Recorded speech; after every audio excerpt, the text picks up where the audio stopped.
snuck in.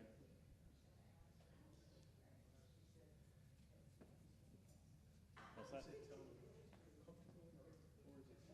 I think it's comfy. To me, it's comfy, but Meg made me run around. Good evening and welcome to All Saints in our second evening in a series of What Does Jesus Say About Homosexuality? And for those of you that were not here last week, the answer is absolutely nothing. Want to say welcome to everyone that's viewing or streaming and viewing from afar. It would be great to have you. Hope you enjoyed last week's and hope you brought your friends along with you to view us this week. Again, our series tonight, Leviticus, based on the book Unclobber by Colby Martin. And just a brief again about Colby Martin. He started out as an evangelical conservative and found that his heart wasn't in it. And his heart said that what they were preaching about the LGBTQ community was not, just wasn't there. And we agree with him. So, again, exit here, exits in the back where you came in, restrooms in the back and to the right when you exit into the vestibule. And one other thing, last week we learned a lot about hospitality. That was a main feature, and so this week you may see a little increase in our hospitality out there on the table. So enjoy, and did I miss anything? If you didn't see last week, it is posted. That's right. If you didn't see last week, you can go to the website, find your way to it, to our website, our parish website. We have a YouTube channel that you can get to that has last week's presentation. We actually hope anybody that was here goes and takes another look at it. So I don't want to delay any longer. Father Fred, will you get us started, please? And again, I think I forgot, we are taking book orders. So if anyone is interested, there's a sign-up sheet out on the table with the fine hospitality.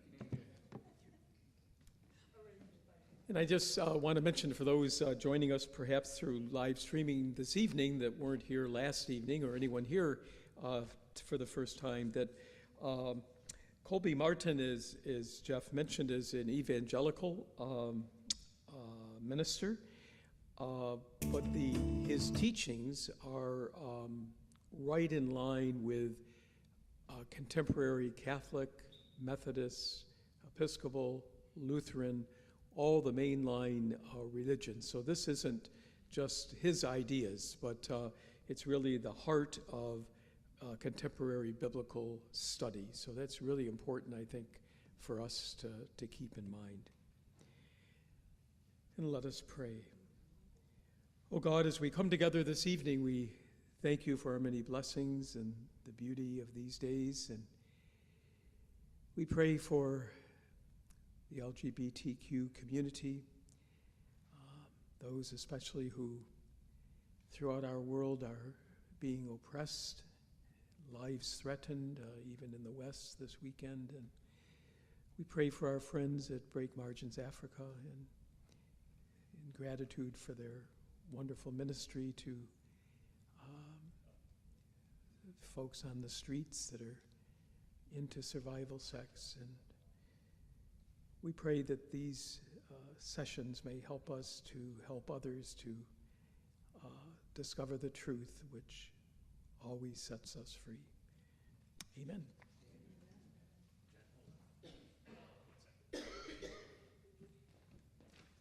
Thank you, Father. Did everyone get your assignment sheet here? If not, I'll bring them. I'm going to bring some in and you just grab them up here.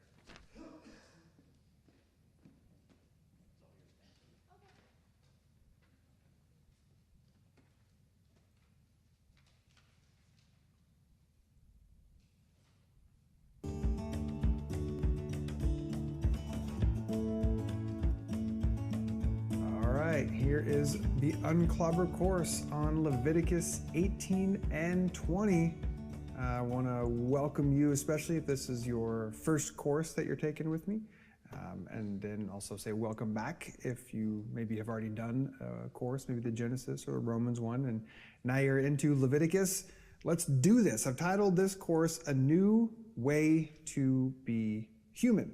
And hopefully you watched the introduction video already where I shared a little bit about myself and where I come from and my background and why I do this work. And then in this course, we're going to look at the clobber passages in Leviticus 18 and 20. And we're going to unclobber them, okay?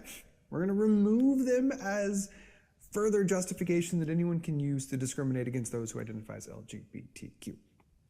And here's how I'm going to start this session. Read a little excerpt here from the book Unclobber. And this is, again, chapter 6 is all about Leviticus.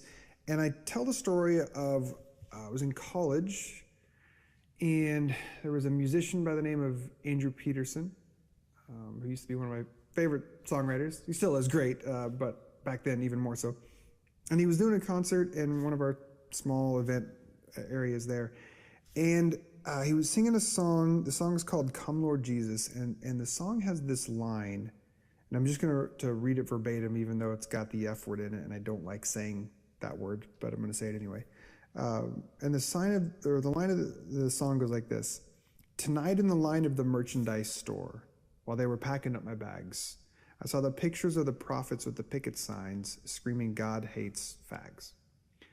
And Andrew was talking about his experience of seeing photos of the people from Westboro Baptist holding their stupid picket signs. And so here's what I write then in the book about after hearing that song as an 18-year-old in college. I write this. At 18 years old and as a freshman in college, this was the first time that I can remember being confronted with the reality of so-called Christians. I would really question Westboro Baptist's right to use the term Christian for themselves, holding the reality of so-called Christians holding picket signs of condemnation toward those who identify LGBTQ. It was so unsettling. I couldn't shake the image for the rest of the night. I was wrecked with thoughts like, even if God is against homosexuality, how in the world can anyone who professes to follow Jesus say that God hates that person? This led me to other questions regarding where people even got the idea in the first place that a gay person is something to be despised or loathed or feared or treated like a criminal and cast to the fringes of society. I started wondering, where did that idea even come from? As I would come to find out, the source for such indignation came from a place where the cynics smirk unsurprised, of course, and the naive are left bewildered like I was. Oh, the Bible. The Bible. That's where these people get their cues from. That's where these individuals get their reasoning and their justification for holding these sort of picket signs. And a lot of it comes from these passages here in Leviticus. And that's what this course here is going to dive into. And it's going to begin with an exploration of the word abomination, because this is the word that has filled countless picket signs. Abomination. That homosexuality is an abomination. So we're gonna unpack that. Then we're gonna back out a little bit and do some contextual work on the book of Leviticus as a whole, and the context of these passages in particular. Then we'll zoom back into the two passages in question, and since we have a better grasp on the term abomination at this point, we'll explore what might be going on in these two verses. And then at the end of the course, we'll ask the two questions that I like to ask, which is, okay, so what is the best way to understand this passage then?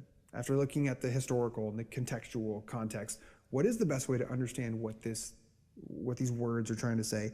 And then two, okay, so then what does this passage have to say about homosexuality, sexual orientation, or same-sex relationships? What does this have to say about it? And that's what we're going to get to now. So let's click finish this video, and I'll see you on the next one.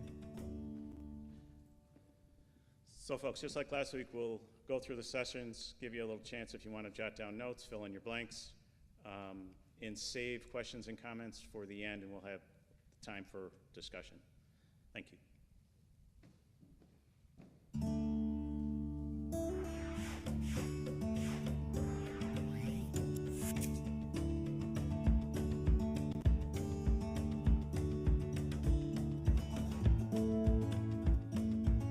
Session 1 of Unclobbering Leviticus 18 and 20. I'm calling this whole course A New Way to Be Human, which, fun fact, I think that's the name of a Switchfoot song. Do you guys remember band Switchfoot? I think they're still making music. But great song. It's a new way to be human. But hey, you didn't take, this is not the course for singing 90s CCM songs, so let's move on. Session 1 is titled Understanding the Term Abomination. Abomination. Because both of these clobber passages in Leviticus hinge on the word abomination. This is the word, this is the term that has armed countless fundamentalists and that has empowered Christians to lob their attacks against LGBTQ people. Abomination. Abomination. So we have to understand this word because I don't think it's being used properly.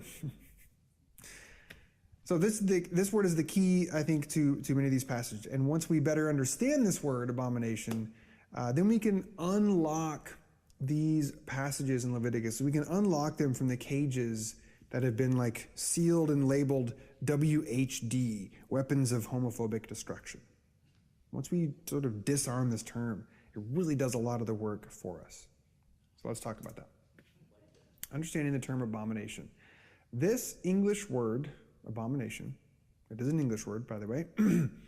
It is an attempt to translate the Hebrew word tovah. And I can remember a number of years ago teaching on this topic, and I said tovah. I mean, that's how I pronounce it. I don't always put the in there, just tovah.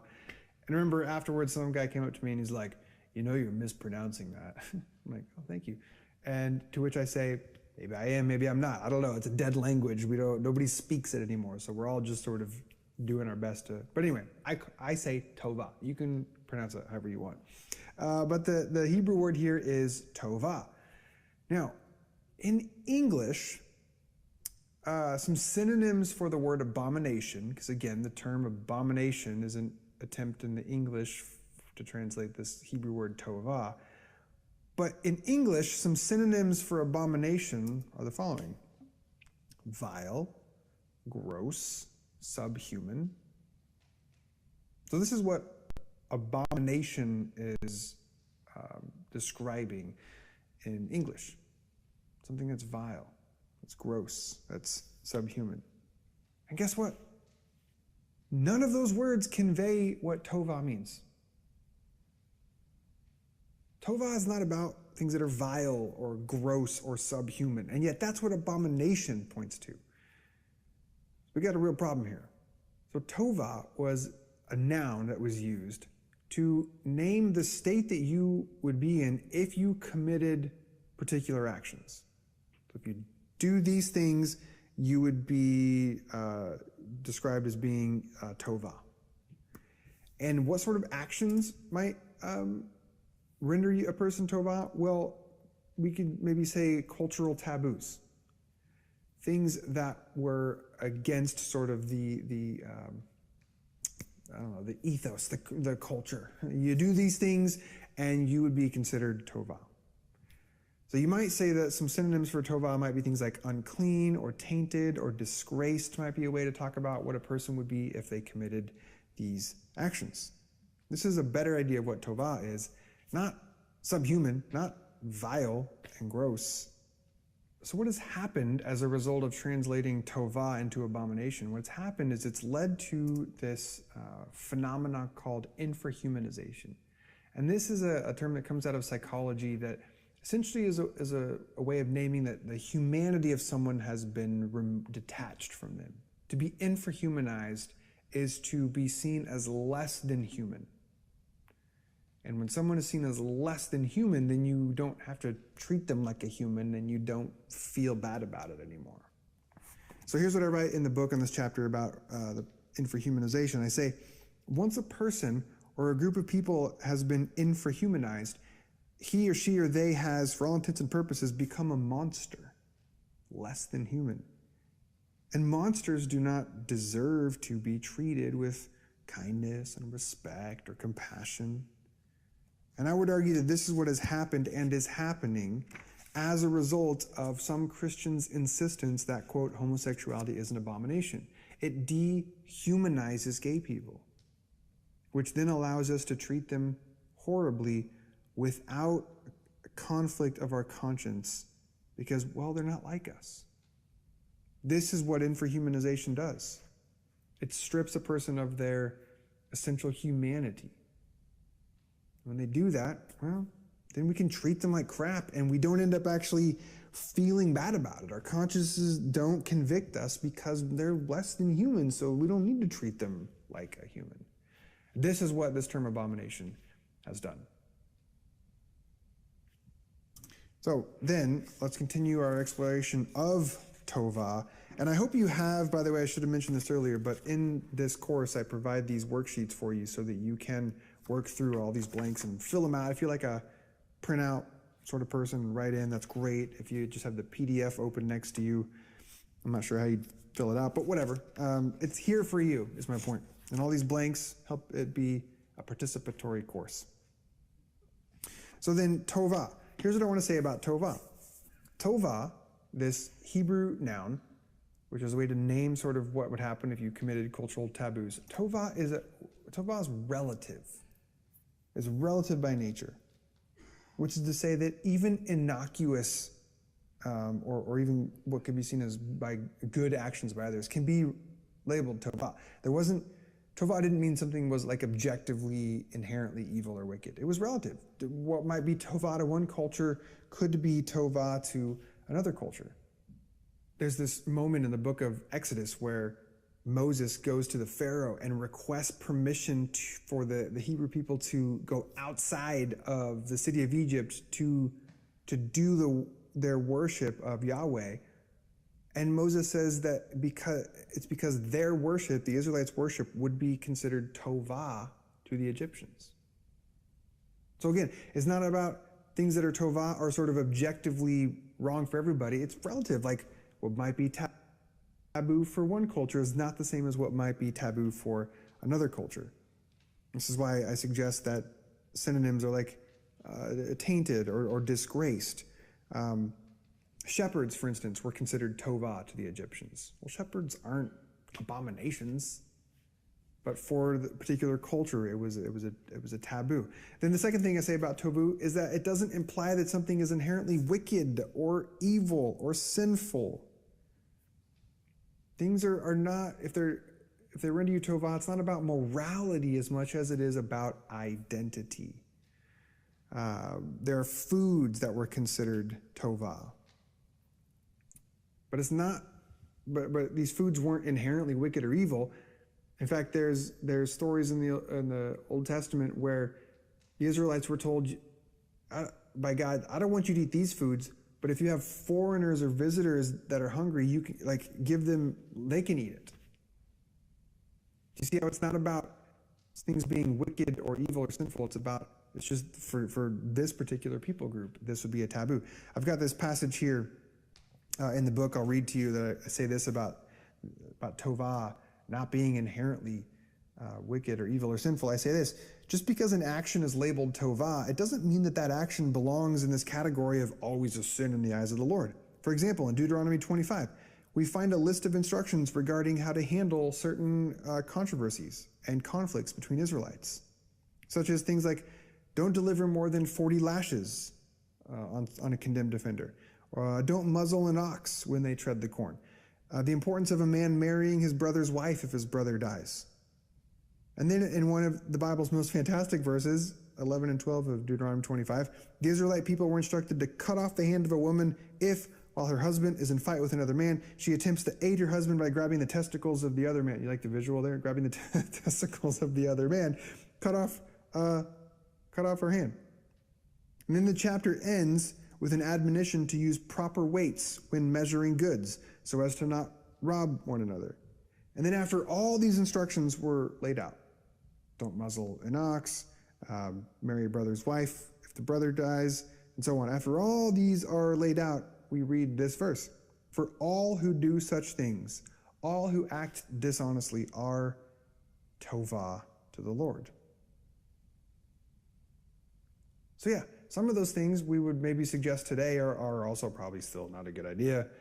Maybe don't as the King James puts it, don't taketh him by the secrets. Make sure to measure weights properly. Yeah, it's not that these are all good things and we're just sort of flipping the script on it. I'm saying they're relative in nature, and it's not about morality, it's about identity. These instructions were for a particular people group and how they were to behave and respond within their culture. And to not, or to commit a thing that was a taboo would be to render you tova. And then finally, the last thing I'll say about tova is that it was used to describe improper mixing. Improper mixing. So like cross-dressing was listed as tova. Mixing different seeds in the ground was considered tova. Combining different fabrics was tova. Not about morality, but about improper mixing. If things were combined together that shouldn't be combined together for the Israelites in their context, that was labeled tova. And again, I write this in the book. Tova is rooted not in evil or immoral actions, not the point here, but in a particular refusal to combine and mix things that should not be mixed. Israel was to be set apart. We'll talk about that in the next session. Israel was to be set apart, and tova actions, tova behaviors threatened that entire project. Tova behaviors described activities that transgressed the boundary markers of what it meant to be the people of Israel. They didn't describe activities that were inherently wicked for all time, objectively so, even if it's true, of course, that some tova actions would have also been seen in this way. And we'll talk about that in the next session there. But the bottom line, the point that I want to communicate to you, this is why I start this unclobbering of Leviticus. I start here with this term abomination. This is why it's the first session. Because the bottom line is this. Things were considered tova if they violated cultural divisions and if they rendered Israelites indistinguishable from the Egyptians from which they came from, which we'll talk about in the next session, and the Canaanites to which they were going. And yet our English Bibles have translated tova into abomination, vile, gross, subhuman. This is not what tova means.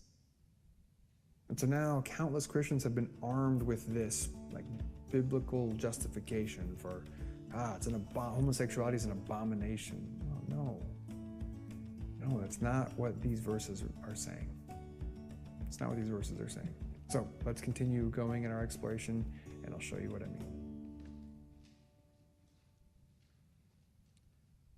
So a couple minutes most. I mean, last week I didn't think we needed as much time as we gave everybody, so it looks like everybody's ready.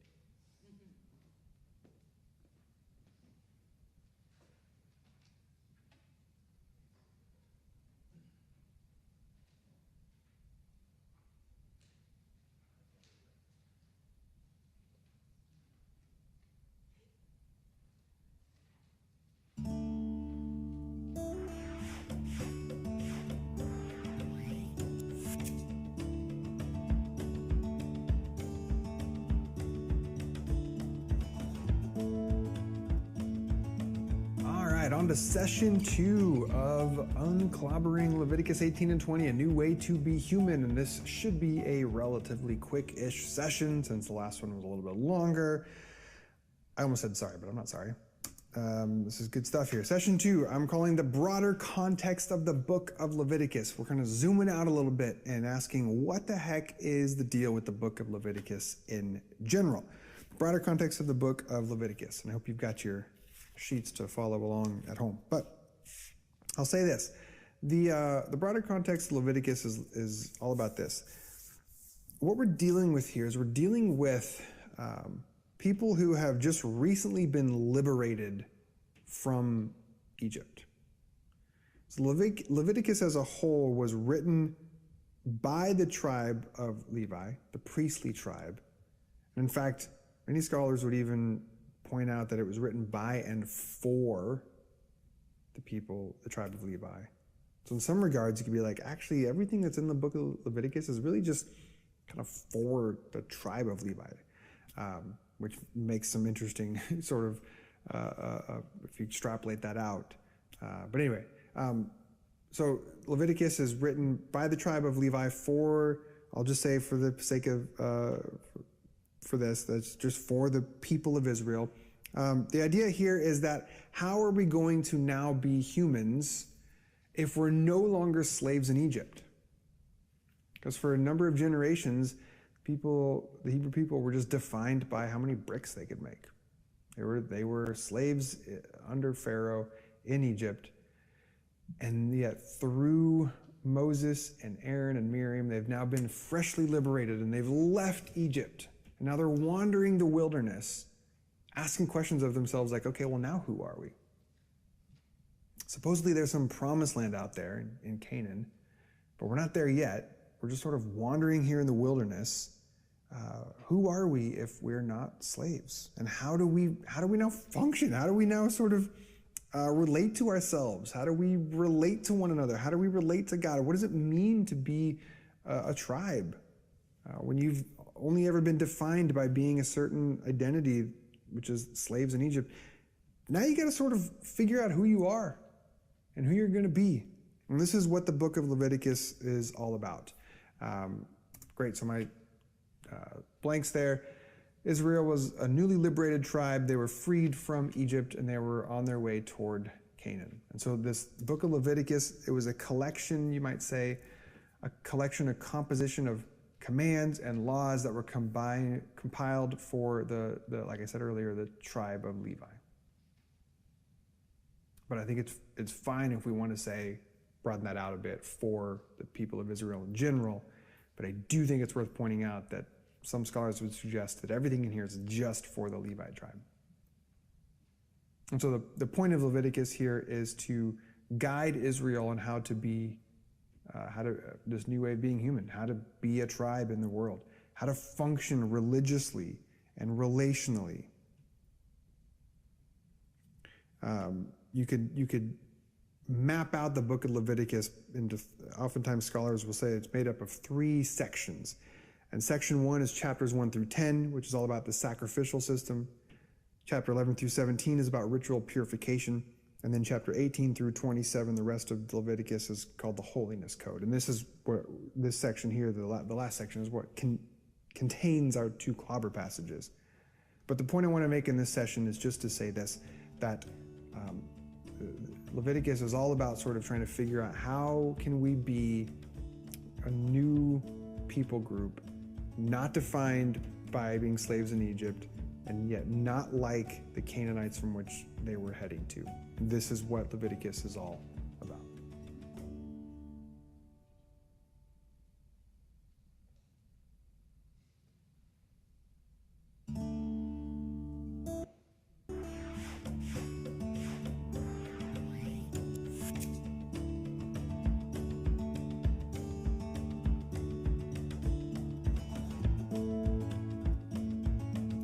Let's keep going. Session 3. I'm calling session 3 the broader context of the clobber passages. So we zoomed all the way in first session, talked about the term abomination and the word tovah. We zoomed back out to get a larger sense of what the point of Leviticus was all about. And now let's get into the actual passages themselves, which are in chapter 18 and in chapter 20. And I'll say this, like I mentioned in the last session, chapter 18 is kind of the beginning of what scholars are referred to as the Holiness Code portion of Leviticus. And this is about not so much how humans should relate to God. So that was in other sections in Leviticus, sort of the religious part, like what does it look like to be people of Yahweh? What do our sacrifices, what do our rites, what do our rituals look like? This section, the Holiness Code, is about how do we relate to one another? How do we treat each other in ways that sort of point people to what Yahweh is? How do we treat each other in ways that are different from the Egyptians from whence we came and the Canaanites to where we're going? How do we be, like this whole course is called, what's a new way to be human look like? In chapter 18, where this first clobber passage is found, the whole thing is about family. It's all about how to relate and how not to relate to members in your family. We get 18 verses in chapter 18, 18 verses that are all about protecting the family dynamic.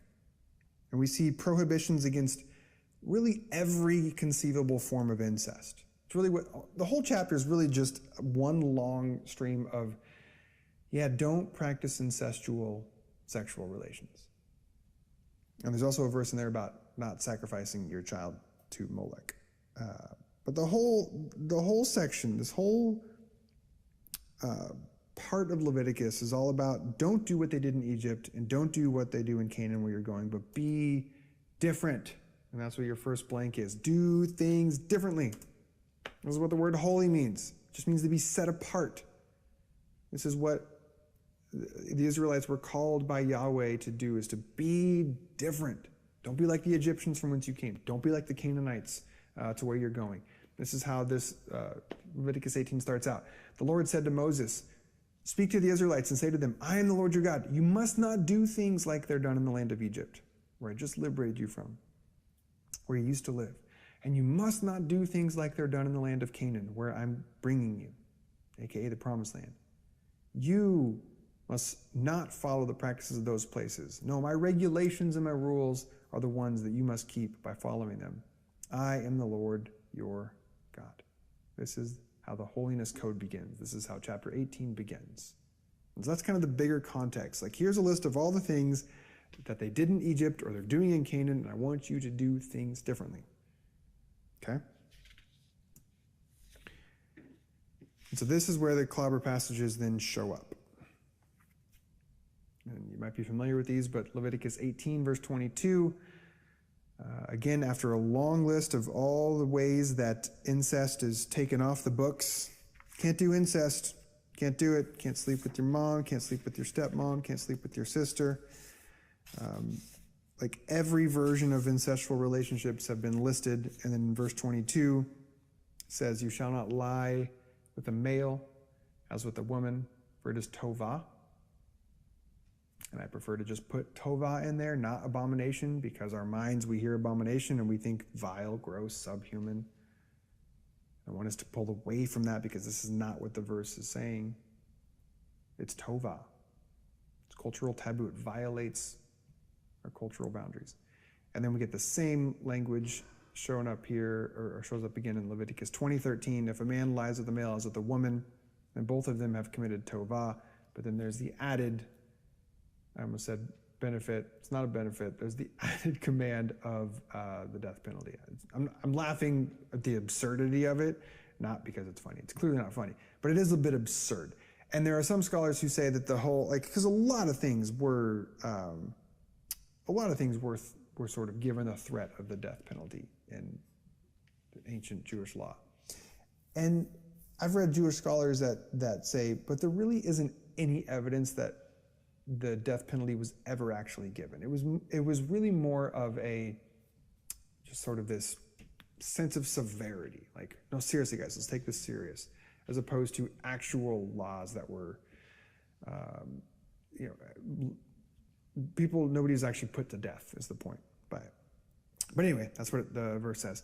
So for me, what I suggest is that really what's going on here is that it's about restoring the sacredness of family. It's about restoring the sacredness of family. So whatever the Egyptians were like and the Canaanites were like, there was clearly not a real high value put on the family.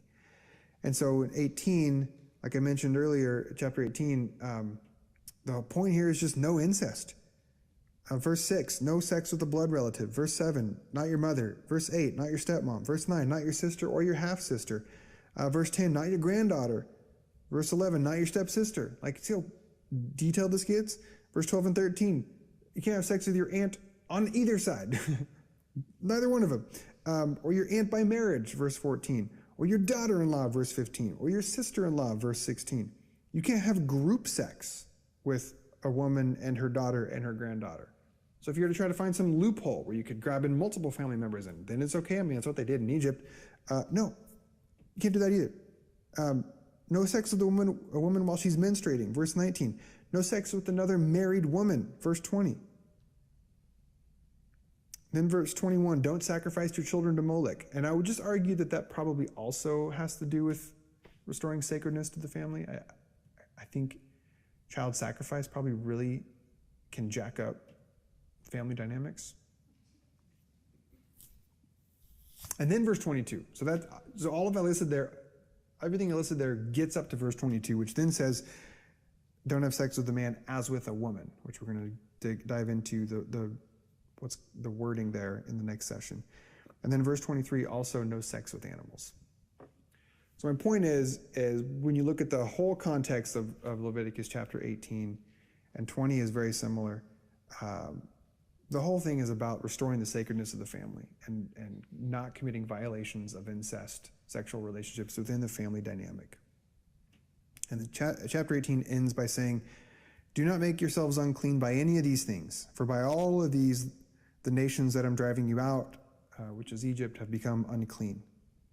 So keep my charge to never practice any of these tovah customs that were practiced before you. Okay? So that is the end of this session, as we understand that the broader context of these clobber passages are within a larger group of verses that were all about restoring the sacredness of the family, with a special emphasis on not committing incestual sexual relationships. So keep that in mind as we head into the next session. Give you a moment to collect thoughts on family.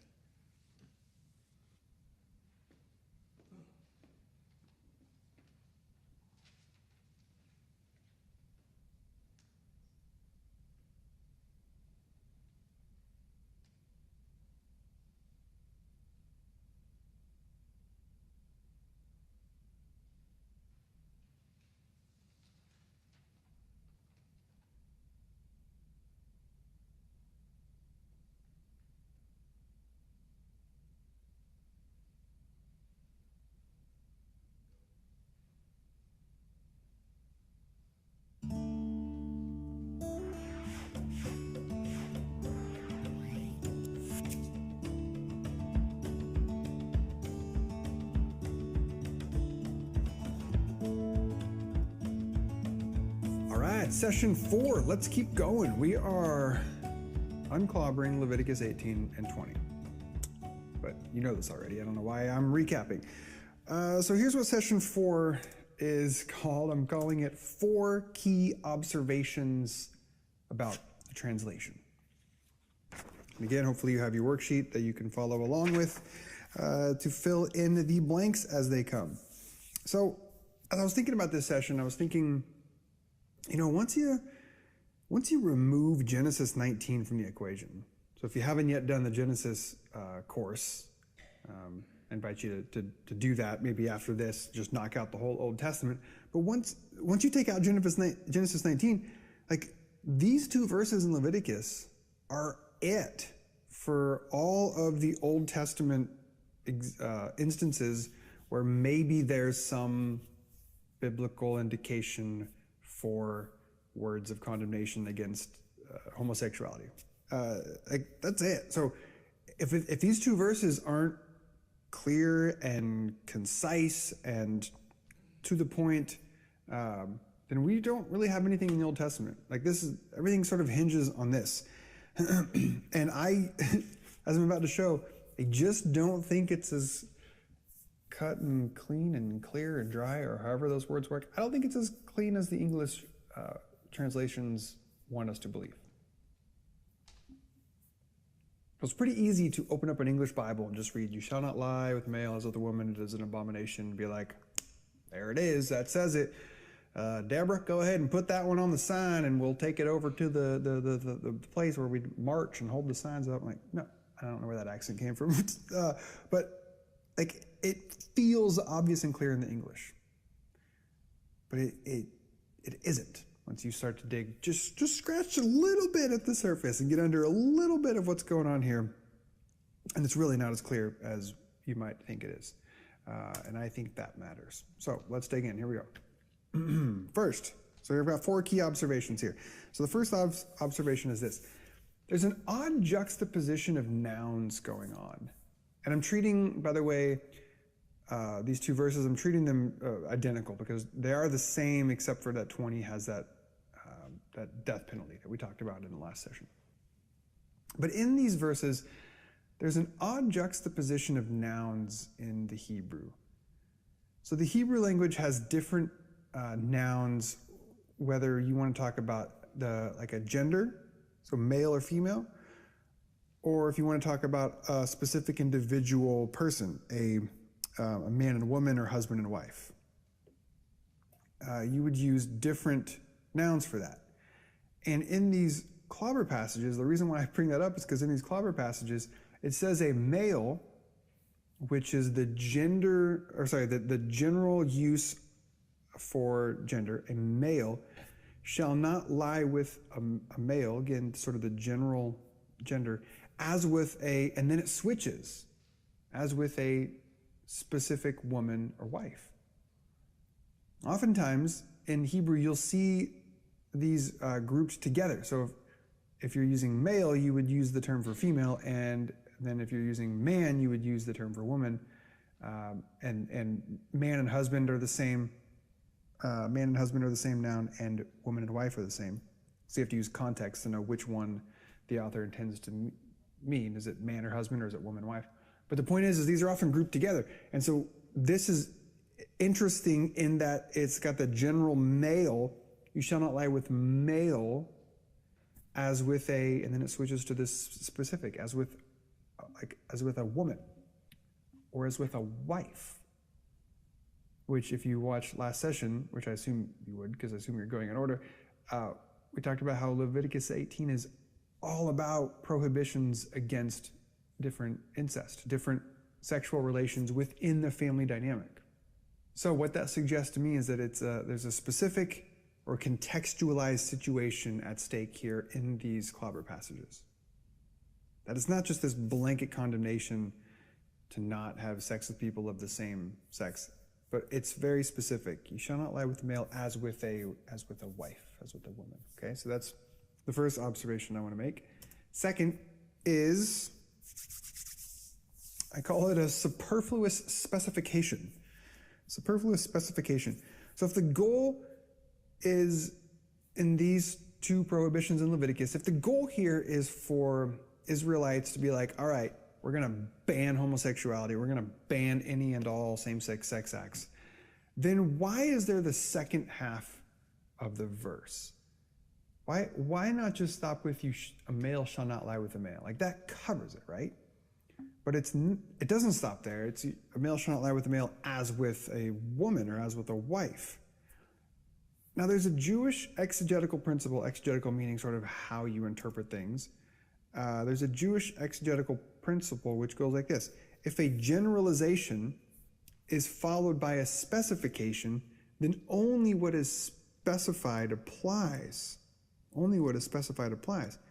And so in these verses, you shall not lie, a male shall not lie with a male, that's the general, followed by a specification as with a woman or a wife. So the point here is, if that happens, if you see a generalization followed by a specification, only what is specified applies.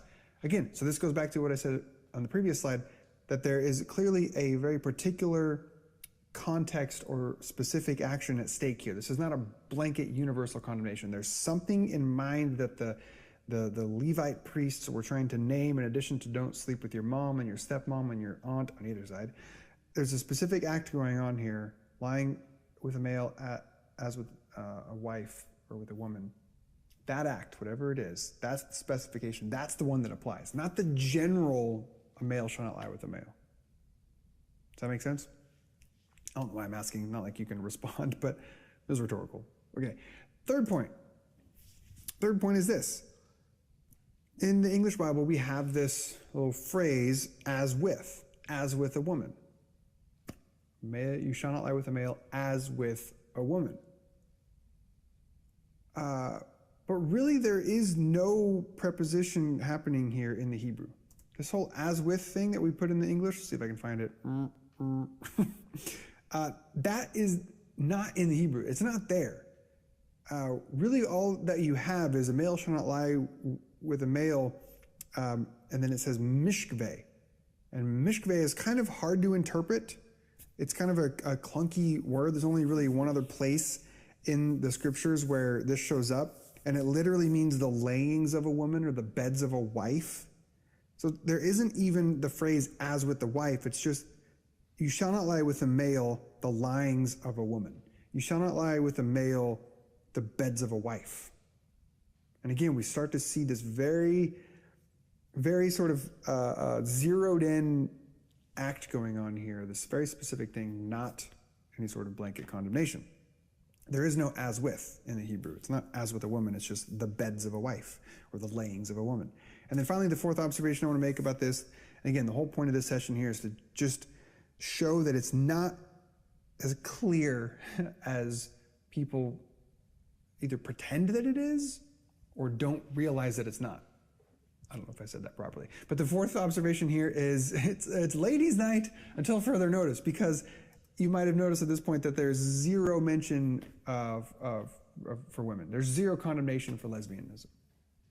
It's just a male shall not lie with a male, the beds of a wife. So if the point here was to sort of speak to all of Israel, this word from the Lord that homosexuality is an abomination, then where is the mention of women having sex with women? It's not there. So the goal in this session was to really just point out these observations about how there's some ambiguity in the text. There's some bizarre Hebrew idioms that don't translate well into English or don't translate well into our culture. And there's some things that are really missing, such as any word about sexual orientation and any word about lesbianism. And so what I wanted to just demonstrate is that things are not as clean and cut and obvious as they often appear to be. And I think, again, if we take out Genesis 19, these are the only two verses that the whole entire Old Testament, the whole entire Jewish tribe had to work with. If we're looking for some sort of clear and obvious statement from God about God's perspective and feelings around homosexuality, we're not finding it here in Leviticus 18 and 20. We're just not. We're noticing that the tribe of Levite is identifying a very specific act that probably has some context within incest, and it's only that is prohibited, but it is not this blanket condemnation against any and all same-sex sex acts.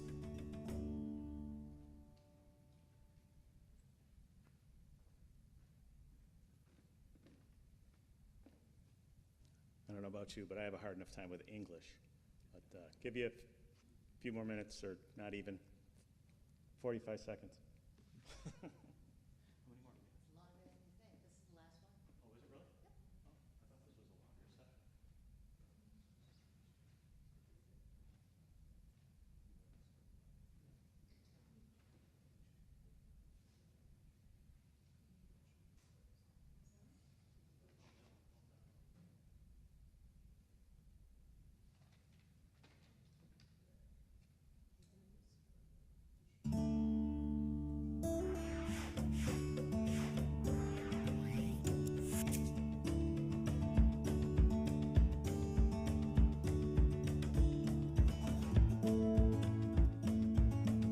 All right, let's bring this course home, shall we, as we head into our final session, session 5.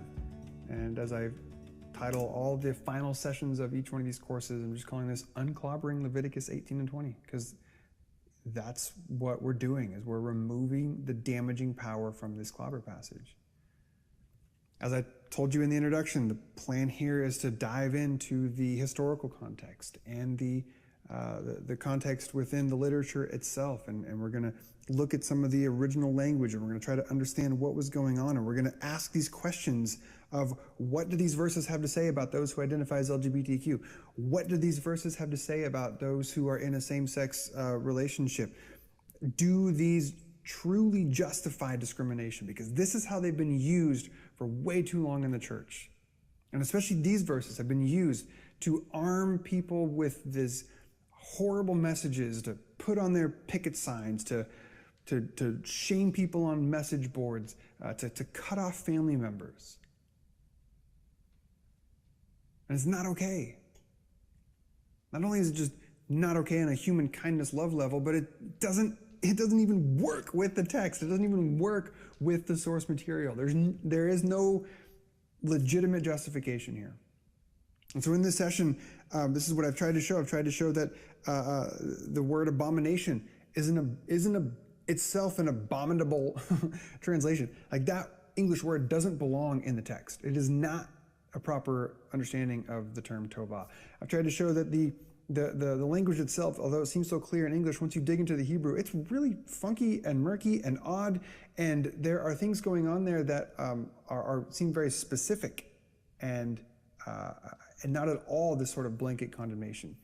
And then we've tried to just understand in general what's the point of Leviticus. So then I guess here's my closing slides for this session, is that when we look at these verses in Leviticus 18, what we discover is that the point of this Leviticus book from the tribe of Levi was to invite Israel to embody their calling, to reveal to the world the character of Yahweh. And that invitation involved living differently, living holy, which is to say set apart. Don't do like the Egyptians from whence I just freed you from, and don't be like the Canaanites to which you're going. Be different, be holy, be set apart. And if anyone did anything that violated that mission, or if anybody did anything that sort of compromised that call to be different, to be set apart, then it was considered tovah.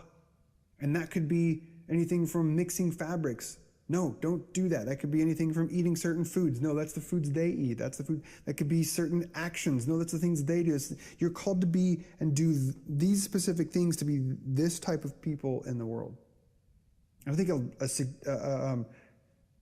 I think a decent argument could be made that it really is just confined to that calling, to that people group, to that time in history. That even for us today, to look back and be like, cool. So yeah, that's what was said back then, but that was really just contextually for them in that time. Like, what does it have to do with us in the 21st century? But even then, I think you can dive, and that's what we've done in this session, is in this course, you can dive into these actual texts and discover that they, not only do they not have any application for today, but they don't even say what people have argued they have said. So that's what tovah is. It's not an abomination. It's about violating cultural boundaries, and the Israelites were called to be different, to reveal to the world the character of God. So that was why it was such a big deal. Like, don't do these things. Don't do these things. And things, again, let me remind you, tovah does not mean they were universally objectively inherently wicked or sinful. That's not what tovah meant. So we need to quit just assuming that anytime the Bible, the Old Testament, has the word tovah, or we read abomination, that this is like a disgusted deity frowning upon humans. Oh, no, this is not what tovah is.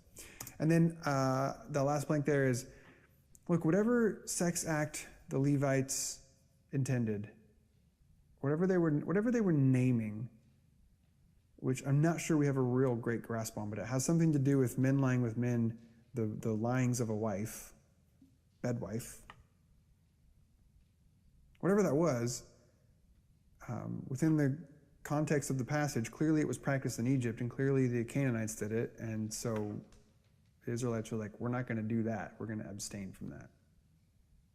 But I do think it's clear that it was not about sexual orientation. This prohibition was not some sort of ancient declaration that those who were attracted to people of the same sex were broken or disordered or any of that. And this was not a blanket condemnation. This is not just any and all same-sex sex acts are off the table, because again, that's not what the construct of the Hebrew words are saying, and there's just nothing being said to or about women and lesbians. So yeah, so that's the conclusion of the. So to my questions, what does this have to say to sexual orientation? Nothing. It really doesn't. What does it have to say to any sort of specific prohibition? Like, can this be used to justify discrimination? No, it can't, and it shouldn't. It shouldn't.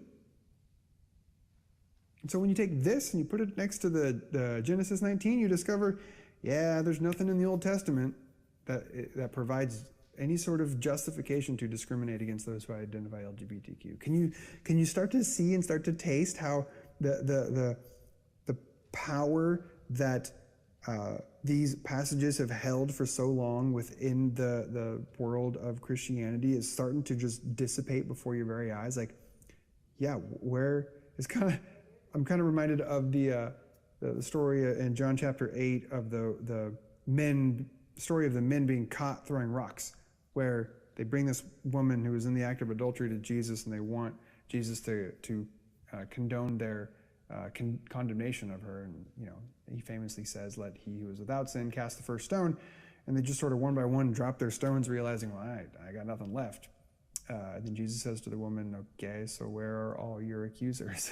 And that's kind of how I start to feel with these verses as we unclobber them. Drop that stone, Genesis 19. Drop that stone, Leviticus 18:20. Yeah, so what's left? What's left to clobber you? As far as Old Testament goes, nothing. Nothing. But we do have a couple to get through in the New Testament. And so I hope that if you haven't yet purchased the Romans or the Corinthians and Timothy one, that you will do that. You'll join me there. Or if you've purchased the whole course together and you're ready to jump into that, then I will see you as we dive into Romans. That'll be the next one in this course. But for now, I want to say thank you for joining me here on this Unclobber workshop. It has been a delight to share this time and this space with you. Even though we're obviously in two different places and two different times, I still can feel some degree of connection with you on the other side of this digital miracle that we're doing here with these online courses. So peace, love, and well-being to you. Goodbye. Give you about 5 minutes if you want to stretch. If you want to share in some hospitality. I do want to leave you with one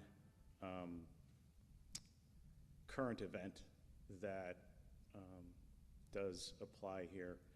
There's a pastor in a Christian community in Texas that within the past 2 weeks has been quoted as saying that homosexuals should be taken out and shot.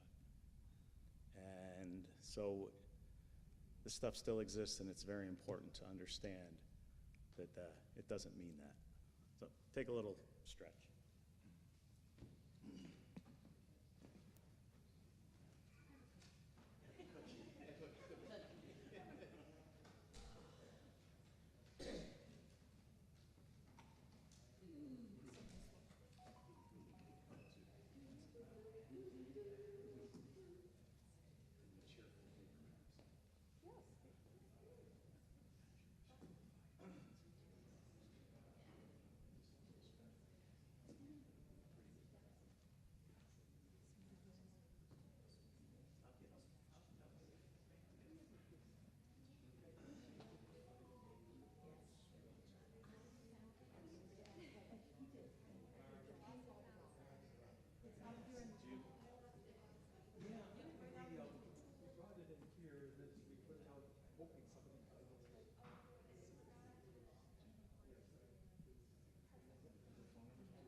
And for folks at home, hopefully you can see we have phone numbers. If you have questions, comments, you can text them in, and we will respond.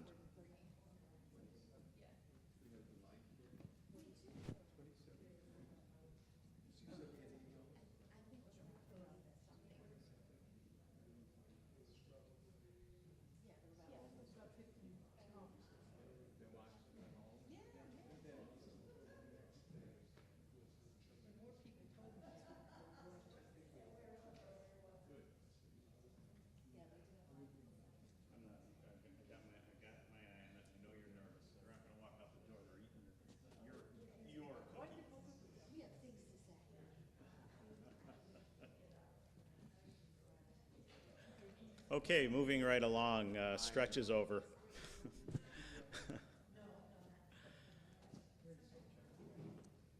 I will remind people that we will be doing a book order. I do recommend it. It delves into a little bit more than it delves a little personally into Colby Martin, and one of the things that it always impresses me is that when he followed his heart and stood his ground with his community where he was a successful pastor, he was fired. and he, his wife, and young family were left unemployed. So I like to give him a lot of credit for getting this far. But again, we're going to do a book order, and list is out there. So anybody, questions, comments?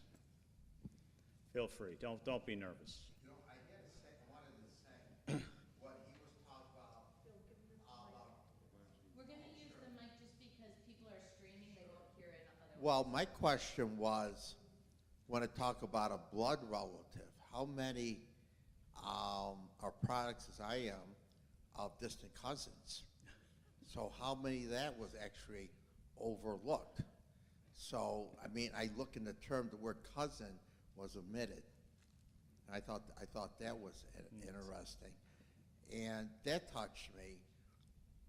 And what is always used is a male should not lie with a male, but they cut it off, right? They cut it off, but a male should not lie with a female, and everybody likes to cut off. So I think what we find is that people translate the Bible to judge others, like we're judged, because we don't think like their norm, and somehow there's something abnormal about us, but we're no different than anybody else. And that's what bothers me. I have to keep my mouth shut sometimes, you know, because I'm in no mood. Even at my parish, I don't want to, you know, it is what it is, I guess. And it's sad, I mean, really, because I know, like in my parish, there are those who will not come out, and things are kept quiet, though. And I'm the same way. I don't go out and say anything, because it is what it is. No one even questioned me, so. But it's unfortunate that we're quick to judge each other, you know. I think one of the things that you got to realize that we try very hard with this task force is to get people educated, hopefully give them the strength to say, this is who I am, and you know, stand up for yourself wherever you are, and it's okay to be who you are. That's the biggest thing, and honestly, I know that Christianity is a tough one to get that through, but as you see, and you just said, translation of the Hebrew language, you take our English language, we got multiple words for everything. There's no, that's why we got a synonym thing here. I mean, I go to it all the time when I'm trying to figure out I shouldn't use this word over and over again. So, you know, translations can be done to set the mood for whatever, and that's been going on for thousands of years. And this gives us the opportunity to say, hey, look, let's just go back to the basics. What did this really mean? You know, what did it really mean? I really liked this session. I'm wondering, though, you know, most people will give you 30 seconds of their attention. And this, I don't know if it was an hour and a half program. So how can you put it in 30 seconds? Somebody is attacking you about this abomination Leviticus thing. If we had just a short way of saying, look, this is what it means. This is how it's been misinterpreted. It had to do with, you know, this tribe that was trying to distinguish themselves from the Egyptians and the Canaanites. It's a tribal boundary kind of identity thing. It might be helpful. Can I give you a real quick answer to that one? Anyone who's interested in what Peter's asking for, Colby has one-page cheat sheets for each of the verses that does just what you said. Here's the verse, here's why that verse has been misinterpreted, here's what it really means. And because All Saints, our task force purchased the rights to this group, any of you can log on, and if you go to the LGBTQ page on our website, click register, you can get access to all of his written materials as well as all these videos. We have access forever, there's no end date, but there are one-page cheat sheets for each verse. Because I thought the same thing. I'm like, well, what do I say? I can listen to him, but I want to be able to, like, okay, in my own words, how would I say this? So yeah, they're really helpful. And Can I pull it up? Tech me. I'll try. Well, you guys don't look at what I'm doing while the next person talks, and I'll try to pull them up. I will tell you one thing, Peter. I'm sure you'll be seeing some of that come the festival on the 25th. Our booth shall be equipped. I would like to just say to the gentleman here, I spent 30 years in the classroom petrified that people would find out who I really was. Once I retired, I said, I don't care. I found out that a lot of the students and parents, they already knew. They didn't care. They liked me for me. And 9 times out of 10, most of the people that I've come out to, it's no big deal to them. Times are changing. Unfortunately, sometimes the churches aren't catching up with society. They're right next to you. I think what helped me with this session is that, we have to keep in mind that the Jewish people, the tribe, was a nomadic tribe on the move, and so it was so essential that they kept their identity and didn't get lost in the cultures they were in slavery with or whatever. And that's a very human thing, and so they came up with all these things that distinguish them as Jewish people, so that others would know, I'm part of this Jewish community. And we can see that even, in our own nation, when different immigrant groups come from different places, especially in the parents and the grandparents, there's a real desire, well, we're Congolese, so we do these things. And there's a real fear of losing those things. And so that's exactly what was going on. But we're not talking about morality or ethics. It's more of a, this is how you're a good Jew, This is how you're a good Irishman or Irish woman or whatever. So that helps me, to see that very dynamic continues in our midst. I don't know what the sociologists might say about that, but that's what really jumps out to me. Ironically, too, I want to share that my husband is a native of Israel. He's only been here about 20 years. They're much more tolerant over there in the Jewish faith than we are in the Christian faith over here. They're just very accepting. Long before the United States, they accepted same-sex marriage. They recognized it, and we don't really hear that, but it's true.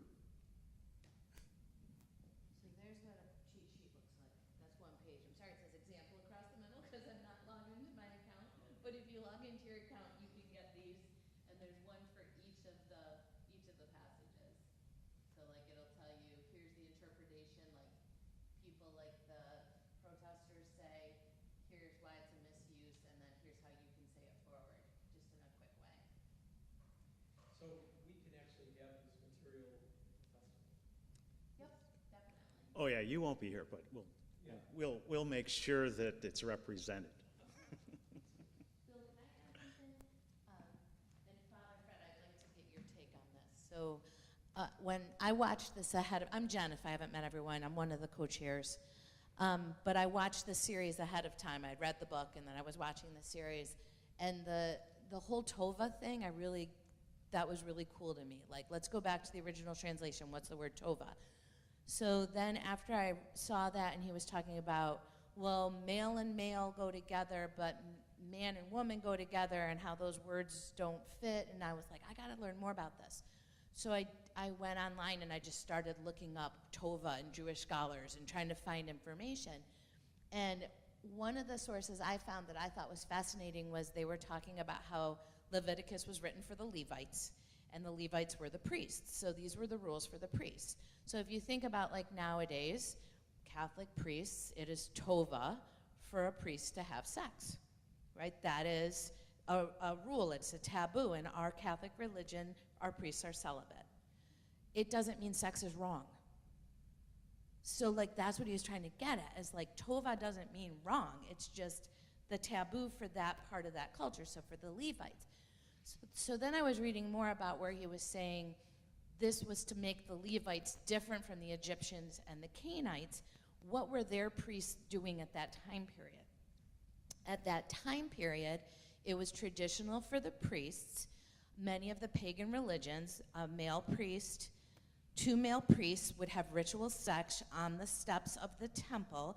One of them would dress up as the wife, as an offer to the fertility gods. So it could very well be, at least the scholars that I was reading, that that's what they're saying. Israelite priests don't do that. That's not our custom. That's tova to us. Yes, I get it that the Egyptian priests and the Canaanite priests are doing this whole ritual fertility deal. We don't do that. So again, it's like, well, it's the culture and the custom of the time. If you don't understand the context, it only means something different. So I don't know if you would, in your studies, like that interpretation is what I came across. It was in Hebrew studies, but I'd be interested in that part of it. Well, I think you did a great, that was a great example.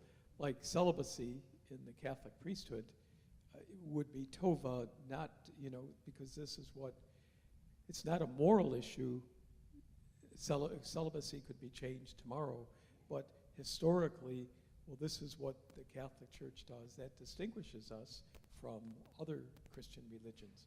So some of the arguments actually to keep celibacy would be, well, this distinguishes us, So, but it's not like marriage is immoral, or, right, as you put it, or that human sexuality is, yeah. So I think that's a great example, we're not, now, in some of those Leviticus, there's all these crazy things that we would consider crazy. You can't eat this, you can't do that, whatever. Some of those are, there is sprinkled in there some moral ones too, like changing the weights, so that the customer gets ripped off.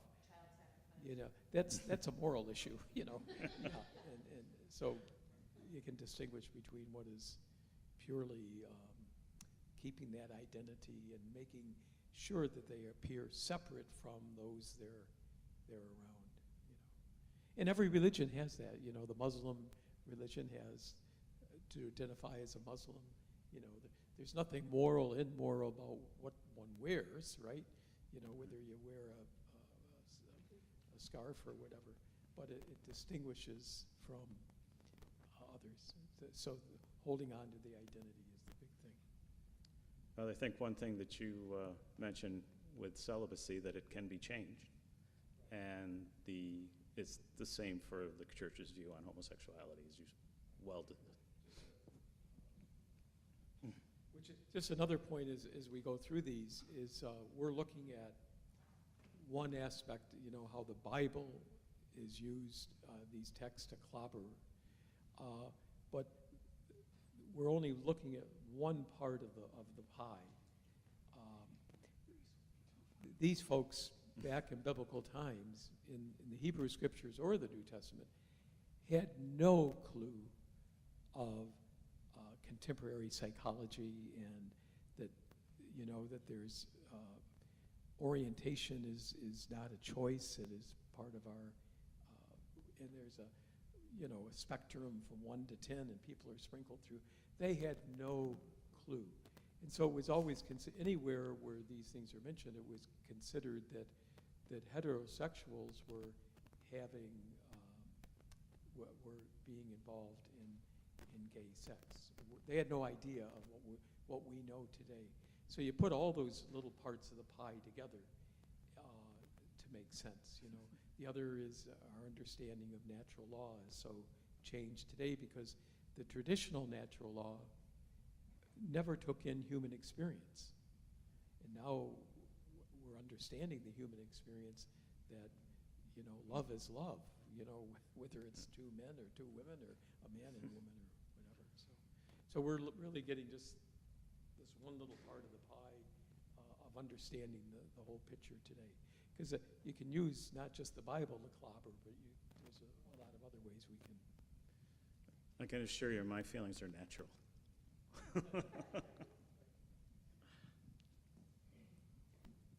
I just want to say, I have two comments here. I was very, very impressed, and I hope everyone was really as impressed as I with his understanding and speaking about incest and how fundamentally important incest taboos, incest boundaries were for the continuation of, successful continuation of human groups in society. And that's fundamentally what he was getting, all those Leviticus, like not lying with your aunt, whomever, whichever aunt, all of that, the holiness, the sacredness of relationships and keeping right relationship in the family as well as with the divine. I think that's really, I think, a core part of this whole understanding is how do we maintain right, like children should be able to depend on their parents for that nurturing, caretaking relationship. It shouldn't involve other kinds of expectations. And so it's really, I think it's really profoundly about that we say all the time. It's all about relationship.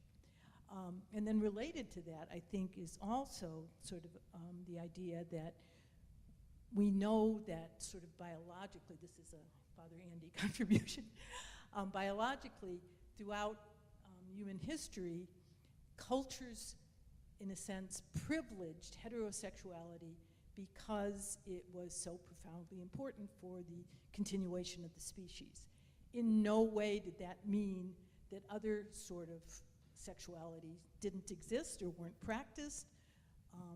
It's just that the norm, the expectation became that that sex would be used for reproduction. And I suspect that has something to do with the language he was talking about there, about lying as with a wife, that kind of thing. But again, it's not about orientation, it's about what works for the survival of the human species, which is not to condemn other things, it's just to put it into context.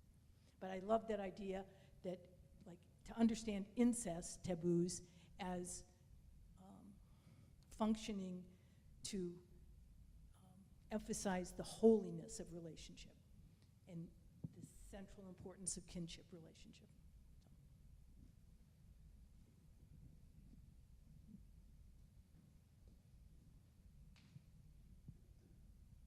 Any other comments, questions? There's one right there, Bill.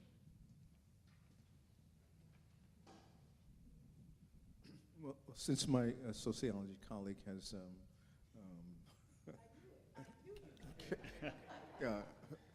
thrown a stone into the pond, I'd like to throw a couple more, and I have questions, and I greatly appreciate this discussion, these series of discussions, and I think we need to delve, unfortunately, a bit deeper, so that, for example, would it be reasonable, I would hope that there would be some more expert folks than I who could say whether a better translation of Torah is keeping kosher. So that would be one thing. Right? But whether keeping kosher, as we understand it now, had a similar meaning whatever, 3,000 years ago, I have no idea. Arthur, can you talk into the mic? Whether keeping kosher would have a similar meaning 2,000, 3,000 years ago. I have no idea. The other questions that I have to do, on the one hand, with demography. When the Jews are emancipated and get out of Egypt, my sense of that is basically Charlton Heston and some movies, right? But while Egypt is a large kingdom, I mean, how many people are traipsing, eastward? Are there thousands and thousands or hundreds and hundreds? Because that then affects the group dynamics of the migrant populations. Earlier on in human history, the group size is much smaller. So if people are on the move in the Middle East, what does that mean in terms of their ability to maintain non-incestuous relations? One of the things that happens, at least in my 40-year-old now anthropology understanding, is that the groups are small, and one of the things that goes on is that when groups come across one another, then the women get traded. Right? So I'm wondering whether the sanctity of family is as important as the ability to get women who are not necessarily related to you into your group. And what does that mean then about the way in which slavery in the ancient world gets used as a way of affixing folks who are not group members, who are not of the same lineage, into your own tribe, et cetera, et cetera. So there's some interesting dynamics there. The other question I have is when this English translation gets made, and where does it derive from? I mean, if it's King James, then that's the 16th century? I don't know. Right? So what's going on in England in the 16th and 17th century so that this formulation gets cast in that way? I was asking Meg on Sunday, no, I guess the last time when we were meeting, about some Jansenist, so Jansenism is some heresy, and it's been 50 years since I had to remember that. But there was some business going on in France where Jansenism gets, or a Jansenist emphasis gets put into the theology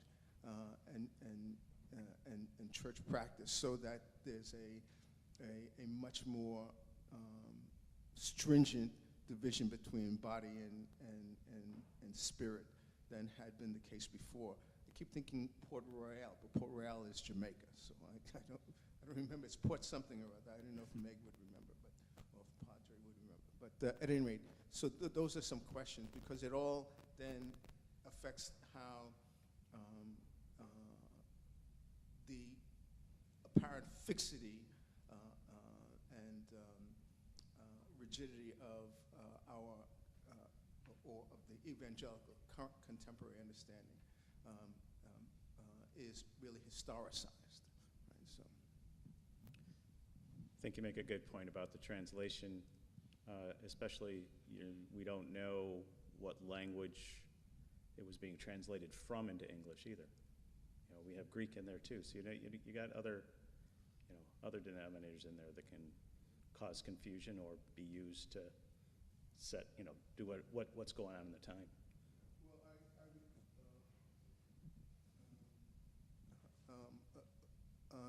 There was a textbook which some of us had to use with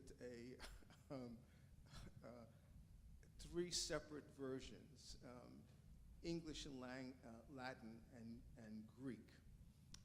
And so you could follow supposedly the language in the three, at least those versions of the languages, because we know that the Hebrew changes, the Greek changes, and of course the English changes. But so you had the three translations or whatever, one right next to the other on the page. So I mean, there's a whole bunch of questions that come up. I have to do this. Sounds like a trip down the yellow brick road.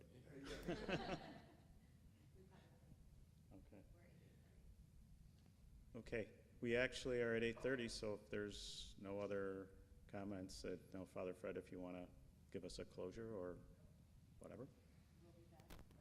We, Hope to see everybody back next week, and it's nice to know, last week, 50 folks were plugging in live streaming. So given the number here, oh, yeah, okay. that number, that's a wonderful response to this journey. Before you take off and before you give us the standing ovation, I have been reminded we have another event coming up a week from tomorrow on June 21st, which is the CNY Pride Interfaith Service. And I encourage everyone here and everyone at home to attend or at least stream. It's a wonderful event that spews nothing but love.